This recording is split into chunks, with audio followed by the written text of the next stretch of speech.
All right, y'all. Machiavelli Mills TV. I'm here with my Uncle Yes, Buzzy. sir. This is who him and my Uncle Corey, I started watching the fights with them as a young boy, right?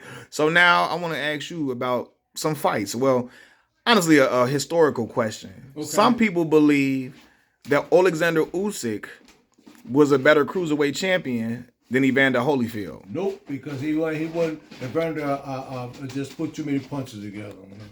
He put too many punches He'll be together. too active. He'll make sure if he gonna hit me with one punch, I'm hitting him with three. Mm, Evander would just put too much activity on him, and every time he hit Evander just go pump it out, pump it out. He ain't. He know he's not. right. So I want to ask you this too. Because on my channel, Mm-hmm. first of all, I've discussed the legacy of Mike Tyson, right? Yeah. All great heavyweight champion, all time great heavyweight champion. But I always say that because the American public believes he's probably like the second greatest heavyweight champion to ever live, I said Mike was overrated in that Yeah, aspect. because he 0-5 against real fighters. Mm, Always remember that he's 0-5 against real fighters who had no fear of him. 0-5 against he whooped everybody who was scared of him. But the hmm. guys that wasn't afraid of him, 0-5. Got you. And of those guys was Evander, real deal Holyfield, right? There is talks that if Evander would have fought Mike pre-prison, that Mike would have beat Evander. I don't believe that. Nope, because he wouldn't have had no fear. It's hard. I don't care whatever you do in life. When nobody has fear, when they say, "Okay, I'm going after it," how you gonna whoop that? When you've been whooping everybody with fear, how you gonna whoop a guy with fear when he ain't never had no fear? Hmm. It's not gonna happen. And they had experience like fighting each other as younger Yeah, and sparring and sparring, everything like right? that. But Evander had activity, so it's hard to whoop somebody that had activity and they're not afraid of you. See, Hmm. people forget that. That's what life. That's what life for you, Malcolm. You didn't have fear. You say, "Hey, I'm going after it. I'm going after my education. I don't care how rough this is, how tough this is. I'm gonna get it." Hmm. And Brandon, no matter what, he wasn't gonna have fear. He was coming at it. That's why the people that say that really don't watch by these. Oh, I like. They really don't know what they're talking about. They really ain't watched him from when he was little, when he was a young fighter, all the way up to now. Because I watched him when he was young, all the way up to now. The fighters that didn't have fear, he's 0-5. Mm. Fighters they weren't afraid of. Including Lennox Lewis. Yeah, but Lennox Lewis had an element. You know what his element was? What? He fought him when he got old. Okay. He didn't fight him when he was young. Hmm. He wasn't fighting him when he was throwing them 3-4 punch combination. He didn't do that. Do you think Lennox would have beat him in their younger years? You know what? No, because he threw too many punches. He No, throw not Evander. I'm talking about No, L- Lennox. You think he No, would have beat Mike? Mike would have got him because Mike threw too many combinations. Mm. He gravity is lower to the ground. Mm-hmm. When you hit somebody 5, 6, 7, 8, 9 to the body, you're gonna do this.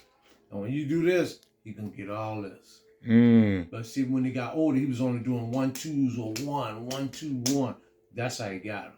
Because Young he got off. young Mike Tyson, Kid Dynamite throwing a lot of combinations. Would have beat Lennox Lewis.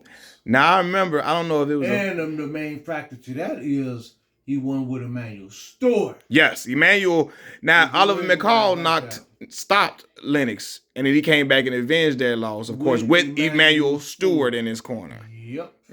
Now, why is Emmanuel Stewart so revered? Do you think? What? Because he know how to train he know how to train all fighters, but he's an excellent big man fighter. Because if you don't remember, he trained Vladimir Klitschko. When Vladimir Klitschko got knocked out, man, Stewart fixed that. He Hmm. correct his problem. Yeah. Keep chin down. He kept his chin down and he stayed tall. When he got knocked out in that second round, chin was all up, out. Man, Stewart corrected that. Yeah. Yeah, and like Lennox Lewis, when you watch Lennox Lewis, when he got knocked out by Oliver McCall, chin up, fall, small, Manuel Stewart made him stand tall. Yeah. And when they get close to you, wrap him up. Yeah. And he had a way to wrap you up where you couldn't throw no punches. And That's what made him good. In the Kronk Gym in Detroit, Michigan. Yo. Yep. So, now we're gonna transition to another topic. Well, first of all, who was the greatest heavyweight of that era, the '90s era? Me not being biased, I would have to say Lennox Lewis, only because Emmanuel Stewart changed him and he paid attention. Mm-hmm. It's the difference when somebody show you something and then you don't do it, but he did. Lennox followed him, and that's what made Lennox good, because he changed him and everything like that, and Lennox stayed just like that. Right. So me not being biased, I would say Lennox Lewis, because he had an excellent corner man, excellent. Got you. When you got an excellent corner man and you listen to him, you're gonna be great. And that's what happened. Got you. Yeah. So before we got on this video, me and you had a conversation. Mm-hmm. You believe if Terrence Bud Crawford becomes 3-time undisputed champion, he greater than Floyd. It's not even open for discussion. Only people that's saying no, he not, is Floyd people. When you're a hand picker, how can you be great? How can you be great when you hand pick? Okay, he a hand picker. Okay, and he is. He made all that money. Sure. Yep. He did. But you hand pick when you become undisputed in 4-belt era 3 times. How can you topple that? Yeah. Let's not be unrealistic. You young men that are very dumb. That cannot be. That can't happen. Mm-hmm. Especially when you're fighting in the era of politics that's real high. Yeah. He'll be better than Floyd. He did that 3 times? Yeah. Floyd go bye-bye.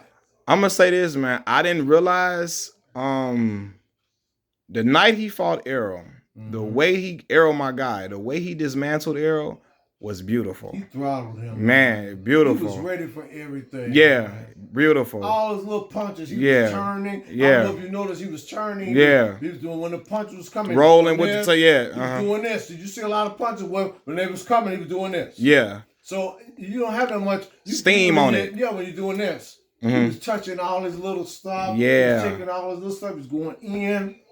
He nullified him. But after that first round. Yeah, at the first round. Everybody got a little, paranoid or something after that.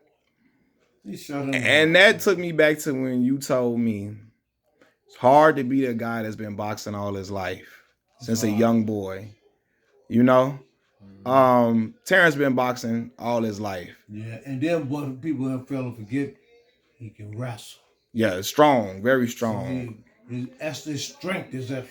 I knew when he got into the clinch with Errol and he pushed Errol back the way he did. I said, "Oh man, my boy in trouble." Errol couldn't stay out of the way of the jab. He's still wrestling and all that.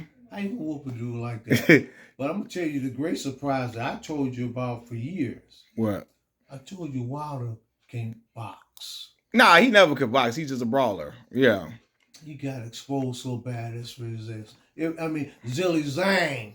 Yeah. Said, I'm gonna be bigger than him. I'm gonna be 280 something, and I'll box him. I'm gonna box him, and then he gonna do something a little. But crazy. To me though, Deontay don't even throw it like he got gun shy after fighting Tyson Fury. To me, like he don't even throw his hands. Because he been hurt before. Yeah. It's over for him. Yeah. Bro. He done, bro. Yeah, I say he retire. Yeah. Yeah, he knocked out a bunch of them. He knocked out all of them. He got Stavern. Yeah. To get that time. Luis Ortiz. Yeah. Done, man. Yeah. Especially this alleged thing with him being overseas with that lady. Hey, man, you got all that money, man. When you got money, bro, women, hey, man, when you have money in this world, man, and you doing good for yourself, you have some women, man, hey, you mess over them, man. Woo! Hey, baby, ain't no fear like a woman. Scoring woman. Hey, man, you got money, man. You got to be mindful. Hey, this is what I'm dealing with. I don't want to do nothing wrong. Stuff like that. When you have money, man, because you can do something simple, and it may not even be your fault, but you just in that area. Yeah. That's it, man. Now, I want to ask you this, because you, just like Uncle Corey, are of the belief that Terrence Bud Crawford beats Canelo Alvarez. Yeah. Why do you think so? 8 rounds to 4 because of activity. But people fail to realize Canelo don't throw a lot of punches. That's why he don't want to fight the other young guy. Benavidez. No, he don't want to fight him because that guy's throw a lot of punches and he's strong. Now Canelo used to throw a lot of punches. You saying the punch output has decreased over the years. Gone, and he know it's going. That's why he hand picking. See, he a hand picker now. Mm-hmm. He talk about old Floyd hand picking. Well, guess what? He doing it now. Why you had all these other fights you didn't fight? Nobody want to see Munguia. Who want to see that? Don't nobody on this earth want to see him fight Munguia. But guess what? He didn't want to fight Benavidez. He didn't want to fight him. Mm-hmm. He could have fought him. Why he want to fight him? Because he know he gonna get that L back, and it's gonna get ugly. It ain't gonna be just no L. It's gonna be ugly. You think a potential stoppage? It's gonna be stopped. He gonna bust him up. Benavidez stopping Canelo. I got him stopping him. He gonna stop him in the 9th round. He gonna get on him. His corner gonna say, "Stop him! They're gonna cheat you. They're gonna cheat you." And that's what he gonna do. He gonna stop. Because he gonna say the judge is gonna cheat you now. We gotta get rid of him. He gonna get rid of him. I said that. I'm ready to see it. They're gonna cheat you. You go to this, they're gonna cheat you, and that's it. And you got Terrence beating Canelo 8 rounds to 4. Beating him 8 rounds to 4, and they're gonna try to cheat. The judges will try to cheat, and he's still gonna lose. Terrence still a win so decisively, it'll be clear. Throw so many punches, the people will go crazy. Yeah. He gonna outland him like 230 something to like 70 something. Woo! You heard it here first from my uncle, y'all. Land him that much. That gap is gonna